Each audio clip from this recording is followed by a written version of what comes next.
Hello, I'm Mark, and this is the Fast Track Impact podcast for researchers who want to become more productive and achieve real-world impacts from their research. Hello everyone, how are you all doing? I hope you're having as enjoyable morning or afternoon or wherever you are as I am. It's one of those beautiful crisp autumn mornings. The sun is streaming through my office window as I speak. I've got the window open, in fact, so if you listen carefully, you might hear the odd bit of birdsong in between me talking. I'm feeling particularly grateful just because I feel better. I've delayed recording this week's podcast because I was just feeling so grim the rest of the week. I had a bit of a cold, but that wasn't too big a deal until on top of my cold, I went to do some training in Cardiff, University of Cardiff, and managed to pick up some food poisoning. So it was a slightly challenging training. So thank you if you're listening, if you were there in Cardiff. Thank you for bearing with me. It wasn't quite as sparkly as normal, but you guys had lots of good ideas, and there was lots of great discussion. And I think, hopefully, not many people noticed. Well, I'll let you decide. Anyway. Also, thank you guys for your suggestions of unsung impacts. Lots more coming in, and I also asked last time I spoke about this if I could get some ideas for how I might celebrate this. So some good ideas, some stranger ideas. But yeah, the three ideas which I think I may well go with here, but do feel free to improve on these, is to run this as a competition. So the idea is that I think me and my team here at Fast Track Impact will maybe try and shortlist what we think are the coolest unsung impacts, and then put it out to you all to vote and tell us which one is your favourite. I was trying to think what criteria would we use for judging, and actually, you know what, it was too hard. So let's just give it to you guys. You can make your own minds up. Which ones do you like best? And then the top ones we will feature in the next issue of our magazine, due to come out in January next year. And the very best one, some kind of prize. So we're thinking of a cash prize at the moment. So I don't know, £1,000, something like that, that can go to you or to your research group to do something to build on and celebrate. Either build on, make your unsung impact even cooler, or just to celebrate it. Go out for a fancy meal with your friends.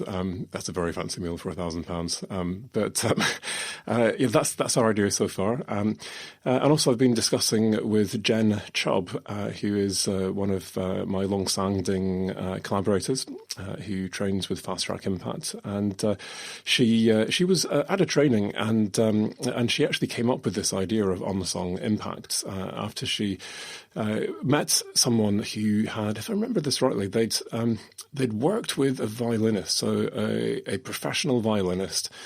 He was doing incredible work, but they had some kind of disability or accident or something like that, and they'd done something through their research that had enabled this violinist to be able to play again. And it was one person who could now play the violin at a high level, but that was it. That was their impact, and it blew Jen away. It inspired this researcher, it inspired me, and we were like, this is crazy. Why can't we celebrate things like this? Why don't funders and ref panels and governments and other researchers get impressed by this kind of thing? And we should totally celebrate this. So Jen, it was your idea. If you're listening, thank you for pitching this idea. I'm running with this now, and I've reconnected with Jen, and we're thinking, hey, maybe we could write an article about this. So there could be another Chubb and Reed article coming, analysing what actually do you submit to us, and what are the characteristics of these unsung impacts, and maybe some deeper, more political stuff around why we don't and how we could celebrate them better. So it's just growing arms and legs at the moment, and they're very cool arms and legs. So keep coming in with ideas. Either email me, Google me, and email me at my Newcastle email address, or send me a message on Twitter. That's the easiest way to get in touch. Now, to today's episode. I'm calling transformative and disruptive impact. And this perhaps sounds grander than it really is, because I'm struggling with this one at the moment. This is 4 questions that I believe can help you achieve impacts from your research that disrupt old ways of doing things and lead to fundamental transformations in the organizations that you work with and potentially in society. The reason I'm struggling with this is that this is actually a challenge that was given to me. So one of the projects that I'm leading at the moment is funded by the Global Food Security Programme. And John Ingram, who is the lead of that, and his colleagues there came up with a 4R framework, 4 different ways of conceptualizing resilience. And the 4th way of conceptualizing this is reorientation, which I would describe as transformation. And we went around the room, and all of the new projects that had been funded had to explain how their research was going to create resilience in one of these 4 ways. And as we went around the room, all of the other projects had ideas about how they were actually going to take this all the way to the 4th R, and they were going to create transformative change. And I'm sitting there kind of quaking in my boots thinking, you know what, that isn't what we proposed to do. We proposed to do the first 3, but we hadn't even thought about how we could move to the 4th one. And so, yeah, when it came to it, I just had to fess up and said, well, yeah, all you guys, you're doing great impact. And I'm playing catch up here, but I'm learning, I'm thinking about this. And so ever since that first workshop, I've been trying to think, how can I push my impact to that transformative, disruptive level where we do something completely radical? So it's a challenge to myself, and I'm not sure if I'm completely there yet, but I'm going to throw this challenge out to you and give you 3 ways that I think are fairly straightforward to think about how you can generate impact that can really change the world. And there is this 4th way that I'm struggling with that maybe you guys will find easier. Who knows? So 4 questions. Let me maybe go through the questions to start with. But in fact, 4 concepts that lie behind the questions as well, in fact. So I will read out the concepts and then the questions that I've developed for each of these concepts. And you may realize, depending on your discipline, this is stuff that actually comes from more fundamental research in ecology and then engineering on concepts of resilience, but for me, these are actually fundamentally all about impact. So the concepts are the 4 R's are robustness, recovery, reorganization, and reorientation. And if that doesn't make any sense to you, don't worry. I'll explain how these 4 concepts can enable us to work with organizations, stakeholders, publics, society to create impact. So the first one is robustness. And this is the extent to which a system, it could be an organization, could be a person, the extent to which a system maintains its structure and function when things are thrown at it, so that it continues providing the things that people value, outputs or whatever. So disaster strikes, the world changes, something happens. How robust are you? How robust is this organization? And how can we, through our research, enable these people we're working with to be more robust, so that they can continue doing the things, providing the outcomes, the benefits to society that are most important to them? So my question on this is, how can my research strengthen people and organizations, make them more robust, so that they are able to withstand or resist change and continue to provide or get the outcomes or benefits that they need? The second of these concepts is recovery. And this is essentially how quickly or effectively a system regains its structure and its function so that it can continue providing output after something is thrown at it. So let's just accept now we can't be strong enough, we're not robust enough, we're going to have some kind of failure. The system will fail, the company might have a quarter in a year in loss. Our organization might take take a real pummeling. But the question is, can we get back up again? And through our research, can we enable people to find ways of much more quickly and effectively bouncing back from negative change? And so my question is, how can my research enable a person or an organisation to bounce back from changes that have impacted on them negatively, or that I think are likely to impact on them negatively in future, so that they can cope better, survive, and continue doing what they do best? The third of the concepts is reorganization. It's the ability of a system to adapt its structure and function to maintain outputs or benefits when things are thrown at it. So we're saying, okay, yeah, I'm not robust. I can't withstand this change. I just have to accept it. It's going to come.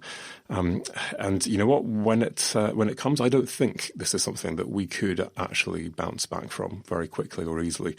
So instead, through my research, can I enable this organisation, this group, to reorganise itself, to adapt, so that actually it's a different organisation. It works differently. It's structured differently, so that actually when that impact comes, that negative thing comes, when that change, that challenge occurs, they are in fact able to continue producing the things that are most important. They just do it in a different way, which is now not vulnerable to the things that I think are going to happen. So my question here is, can my research enable a person or organisation to change what it does and how it does things so they can protect their core mission and still achieve the things that are most important to them?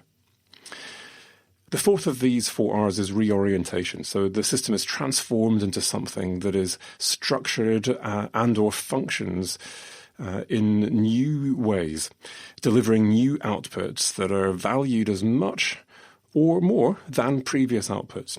So you completely reframe the challenge and you find more disruptive ways of achieving things that are actually completely different, but in fact are still valued by people. And in some cases are actually valued more than the thing that they got before.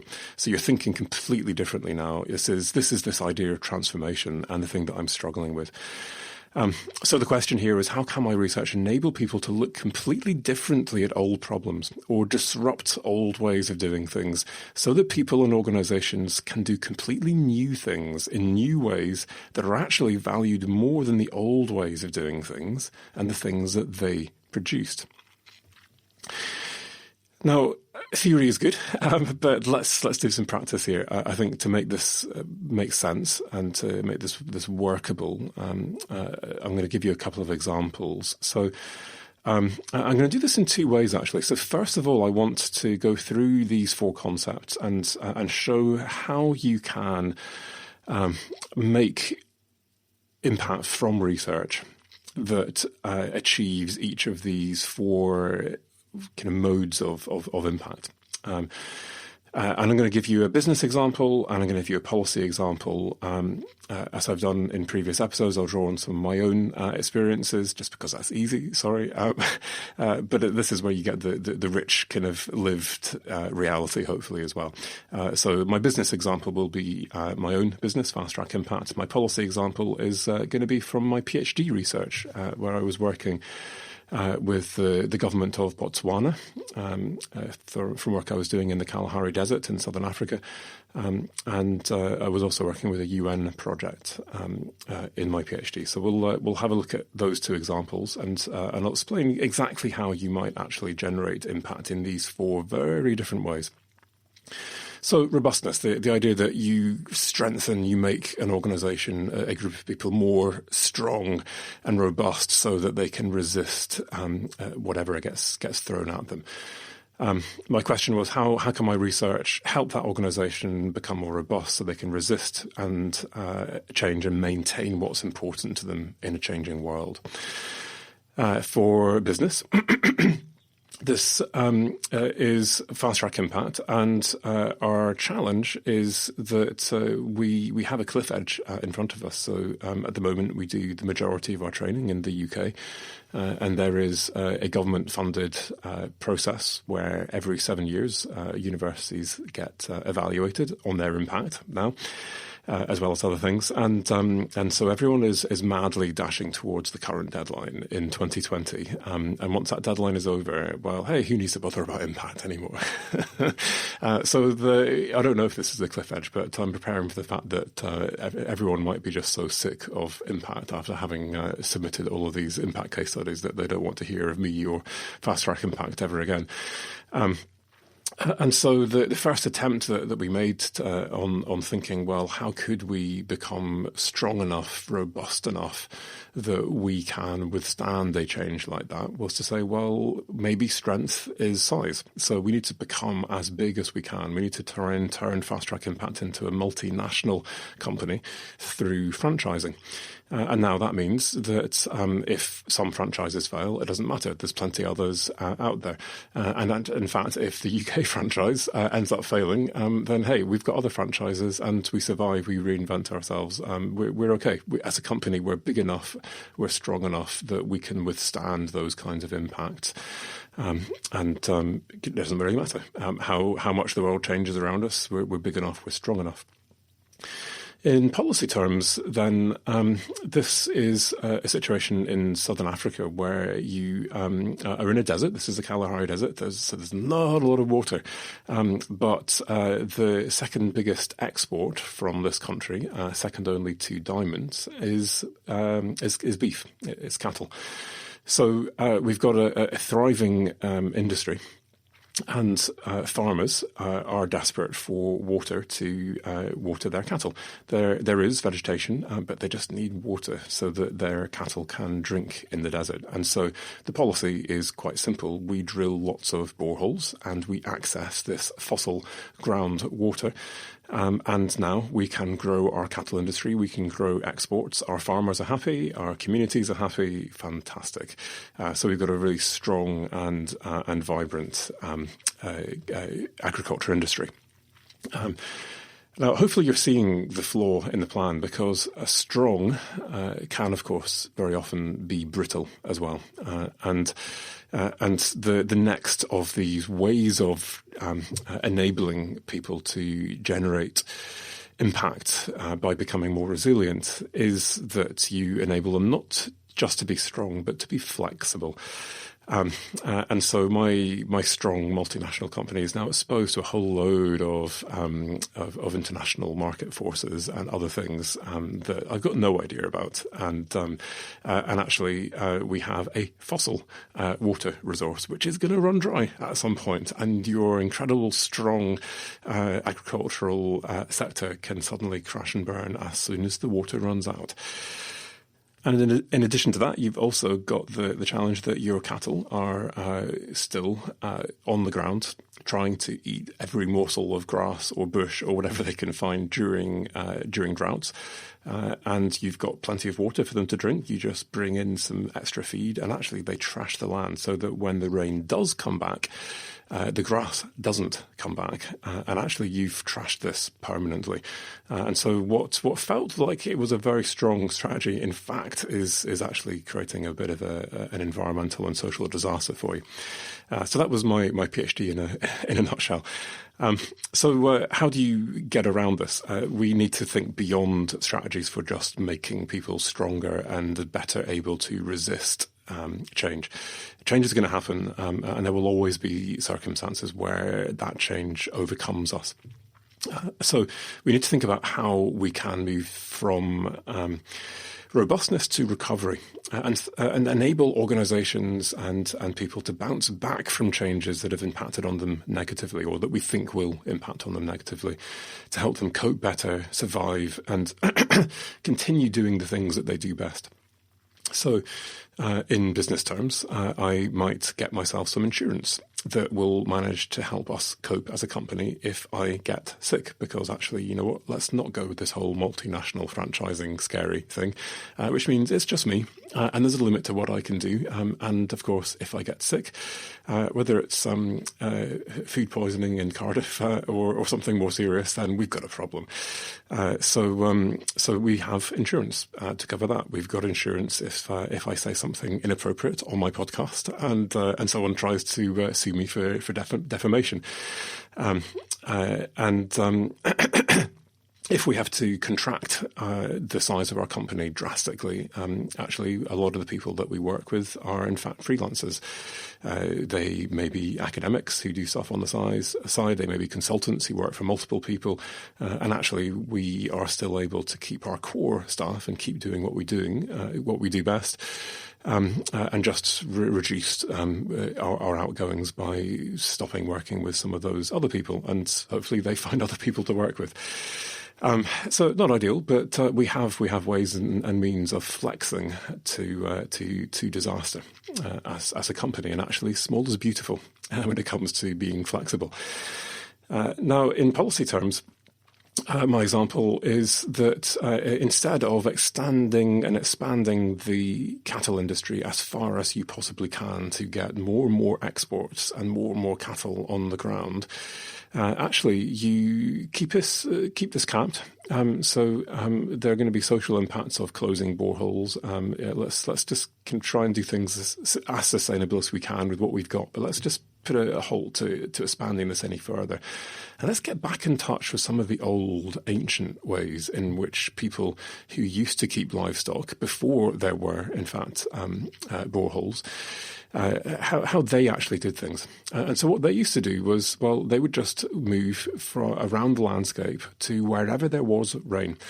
And where there was rain, there would be surface water, and you would track that rain across the landscape with your cattle. And actually, there are still people who have large herds who do that today. And some of the richer people, they simply own bits of land in different parts of the desert, and they get their big cattle trucks and they truck their cattle to the part of the landscape that has had rain recently, that's got lots of lush grass, and they don't end up keeping their cattle in the really dry area through the drought and stuffing it up. But the problem is that there's a policy which has been increasingly privatising the land. People have been putting up fences, and actually when you've got fences across a landscape, your average person can't move their cattle across that landscape. So can we come up with clever ways of enabling people to go back to the old ways and to move their cattle around that landscape, exploiting the forage resources where the rain has been, and actually managing that landscape way more sustainably? A bit more effort, but that capacity to adapt to drought rather than just trying to be strong enough to have a big enough herd and enough money to buy enough forage is actually way better in the long term. If it means that you actually have a rangeland that bounces back, and now when the grass comes, when the rain comes, the grass comes. Now, of course, the problem with recovery strategies like these is that you can't bounce back from everything. At a certain point, you help through your research, this organisation, this group, to come up with a strategy that it will help them in pretty much any circumstance. But then you reach a certain threshold, and that's it. You're doomed. It's just too big. You can't cope. And so that's when you need to move into reorganisation. And this is now actually adapting the way that you do stuff, the structure, the function of your system, so that you can still get the key things you need when things go wrong. So my research now is enabling these people, these organizations, to change what they do, how they do things, so they protect their core mission and they still achieve the things that are most important to them. Now, in business terms, this is actually about keeping fast-track impact small but nimble. So we've reached a certain size, and we have no intention of ever growing any bigger than we are at the moment. We've made a decision as a company that's as big as we get. We want this to be something that we enjoy, that we've got control over, that is actually going to be resilient in future. And so that nimbleness is great because it enables us to expand to new opportunities as they arise. And we are then able to diversify what we do. That sounds like a good idea. Let's try some of that and see what happens. And so now we are adapting to Brexit and to the cliff edge of REF by focusing more on our European customers. I'm going to be going to a European conference of research administrators and such like. and I'm promoting what we do there. I'm going to Sweden in about a month's time. We already do work across most Irish universities, but we're trying to expand that part of our business. And of course, we're diversifying beyond impact training to other forms of training, and it gives us lots more things that people might be able to go for. So perhaps we're still doing the core thing, our core mission, getting people to be able to do more impact and get more thinking time back, be who they are as a researcher, but at the same time make the world a better place. So we're achieving that core mission, but we're just doing it in a way that is slightly different. That's not just all focused on the current big market opportunity in the UK. In policy terms, this is about learning from the past. So in my example, in the Kalahari Desert, we're going beyond these other these ways of kind of moving around the landscape, and we're looking at lots of other things. So I did a bunch of oral histories, we did focus groups with innovators, loads of different ideas that came out of this. We also combined some stuff from the scientific literature as well to try and come up with new ways of doing agriculture that would still enable you to maintain your livelihood, maintain livestock, and with luck, it will work. So, for example, you can slightly contract and combine different herds across lots of different boreholes that enables you to now rest the grassland around one borehole at a time, and you take it. Each person takes their turns. And now nobody has to completely get rid of their herd. So nobody gets their livelihood completely exposed to this problem. But actually, as you take turns to rest the land around your borehole, then you... I'm slightly distracted here. I'm realising the great thing about having my window open is I get some fresh air and birdsong. But my wife is now having a very long and involved chat with the postman. So there we go. I'm going to close my window. So anyway, we're thinking about just really innovative ways of changing how we do agriculture that are still suited to our environment and to our culture, which is why it's not about just bringing in the science and this is how you can now genetically modify your herds. This is about going to the past, doing some oral histories, going to the wise people who have good ideas, and seeing what comes out.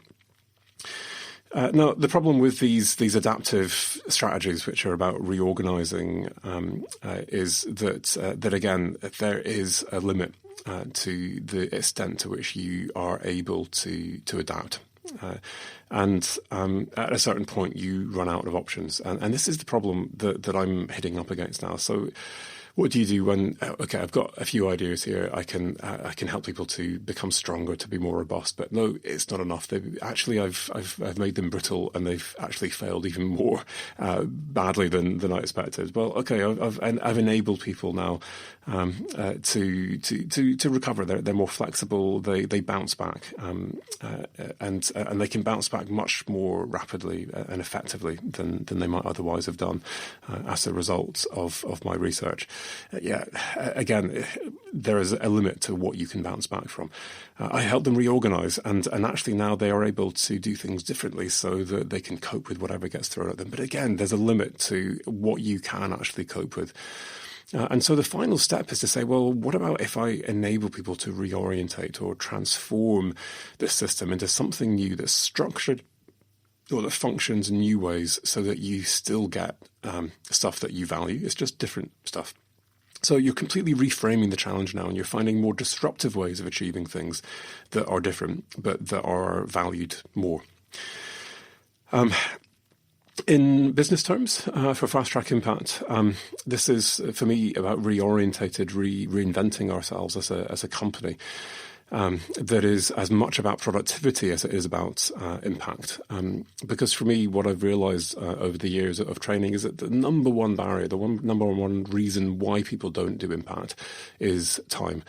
It doesn't matter how much I enthuse or inspire or equip or give people confidence. Actually, if I haven't got time, then I'm not going to do impact. And so for me, productivity training is a natural extension of that. But it's not just produce more and more and more papers, more grant, more money.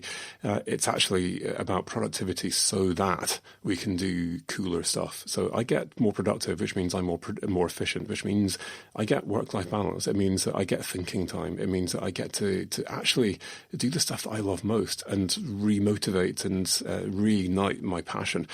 And actually then, as a corollary of that, I now start to engage with impact. And if I want to engage with impact, you know what? I've got time to do that. So it's not about becoming a productivity company. And my book, The Productive Researcher, is not about just productivity. It is about that reconception of production, that actually we're happy producing less and being more. And I'll talk a bit more about that in a future episode. I'm going to revisit that book and what I'm doing in my productivity training and what I've been learning from all the crazy, challenging, cool questions that you've been giving me in trainings. But I'll come to that later.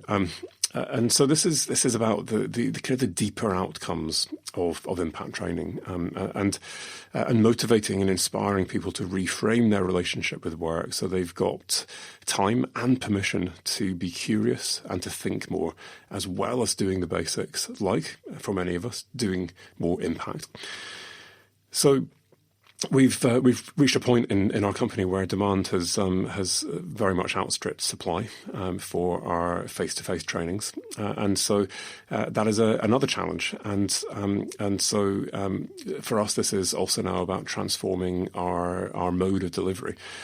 So I've got a 5-month waiting list at the moment. We're taking bookings for April next year at the moment, so that's more than 5 months. We're a 6-month waiting time to get a face-to-face training with me. I am a full-time academic. I can't actually do that many per month. So this isn't that I'm like working every single day training. It's not that crazy. So how do we innovate our way out of that? How can we transform ourselves into something else? Is this that we just become an online MOOC type, come and do an online course kind of thing? Yeah, I'm not into that, to be honest. I don't think this is something that you can really effectively learn through an online course. The lessons you need to learn are much deeper. The questions that you need answered require discussion. And I think that doesn't achieve the kind of the deeper goals that I've got for impact training. And so what we've launched last month, I've not really promoted this properly yet, but here I am. They're telling you now, is interactive video-based courses. So the idea is that everyone comes together in the room, and you've got 4 videos. You've got a facilitator in the room from your university who has a download pack with lots of instructions. They introduce the day, play the first video, I introduce the first exercise. They then facilitate that exercise. There's lots of small group work in between. I then come back, kind of debrief in my video and move on to the next topic, and etc. So it's video interactive exercise times 4. And then for the final hour of the training, I then come in via Skype and answer all of the questions. And then I explain how people can use my email system to guarantee that they get answers to all of their questions after that. So I answer most questions in that hour, but they still have that opportunity, because, hey, what's the point of just doing stuff online, doing webinars, doing videos, etc.? And I have no idea if people are actually getting it or not, if they've totally misunderstood it, if they've got problems, and if they're stuck, then I need to be able to help them unstick so they can actually achieve impact. So transforming us, and you'll see at some point, I've got a meeting later today with my team to work out how can we perhaps rebrand ourselves. It's maybe too strong a word, but we've got a new strapline. We're thinking of doing a complete website redesign, just repositioning ourselves in relation to this transformation. So policy. This is now. this is getting a lot more challenging. So this is now a paper that I wrote, the final paper in the series of papers that I wrote off the back of my PhD, which I published 3 or 4 years ago now. And it is just a paper. It's an idea. It's never been put into practice. And it may be a bad idea if anyone tried it, just to warn you. But this is my attempt now at going into transformation. So we've got a farming system in the Kalahari now that is more and more difficult to maintain. And the big thing here is climate change. So 50 years from now, actually, none of this might be viable. And these are challenges that you can't bounce back from. You can't even adapt to really very well. So could you completely change the structure and the function of this agricultural system so that you still get the core things that people need? And ultimately, these are livelihoods. And for the country, it's maybe GDP. But to be honest, I think, if you lose your cattle exports, you've probably lost your GDP from that sector. But for me, what I care about now is we've got communities of people who have lived in these places for generations, and they are under threat. So how can we maintain a livelihood for these people with something that challenging? And the idea is that, we say there are other things that might have value other than just cattle. So first of all, could you think about moving from cattle to small stock, so goats and sheep, for example, that are actually much better adapted to a drier climate? And there are some cultural barriers there. That sounds good, but actually there's some fairly major barriers to making that happen. So what about then carbon? And what about wildlife as alternatives? And so there is this idea of what's known as silvopastoralism. So the idea that you have a system that mixes low densities of maybe some cattle, particular breeds that are more adept at coping with drought, and some small stock, with trees. But specifically, the proposal here is an indigenous species that lives in this part of the Kalahari Desert that is popularly known as the shepherd's tree. And the great thing about this is that it's a really dense tree. It grows for a very long time. It's got, in fact, more of its biomass underground than it has overground, and so it stores a huge amount of carbon. And actually, there is an international carbon market now, and there may be investors who would be interested in helping fund the transition to this very new system, especially when they hear that it is actually good for wildlife as well. So we're helping local people. We're getting carbon, mitigating climate change, and maybe we're getting some benefits for wildlife as well. And for that small herd that you do continue to have, which I would argue is perhaps of importance culturally more than anything else, but also it's going to give us some nutrition. There's going to be some milk and things like that. Great, we still got them there. The reason it's called a shepherd's tree is because this is a tree that has palatable leaves. And during drought, this is the one tree that continues to have green leaves. And those leaves are edible by small stock and by cattle. And that's because it's got this massive taproot, one of the deepest taproots of any tree that exists, that goes all the way down into that fossil water reserve without having to get a borehole down into it.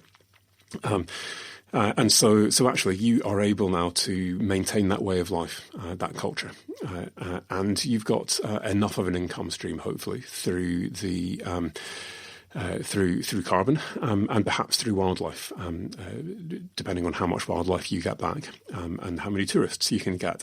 And we've completely rethought this system. So it really does, for me, it's a really creative thing. I'm not that yet with my Global Food Security Programme project. At the moment, where I'm at with this is that this is a project which is looking at how we can make the UK's dairy sector resilient to Brexit.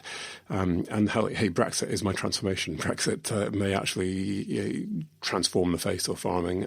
And the problem problems. It is just so unpredictable. But yeah, I'm getting there. I'm thinking about it. But you can get a sense now of just how valuable this can be.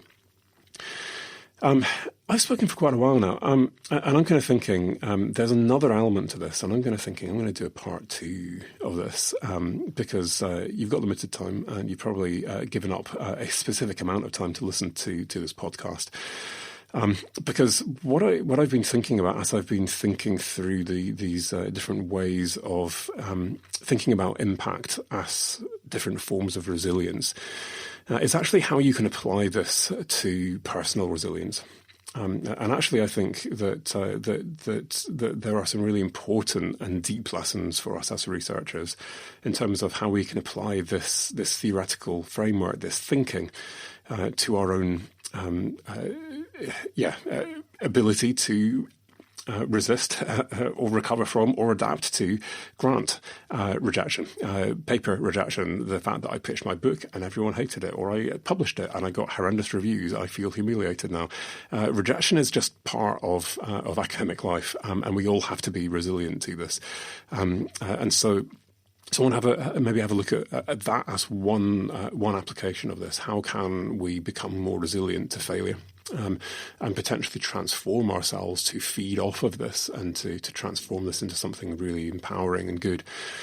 And the other thing is workplace bullying. So I think in academia there are some really quite interesting fine lines here, because there's a lot of kind of quite robust cut and thrust argument and debate. And you can't pussyfoot around a lot of these issues. When you think that someone is factually wrong or deeply misguided, you need to be able to have that debate and potentially have that debate openly with people.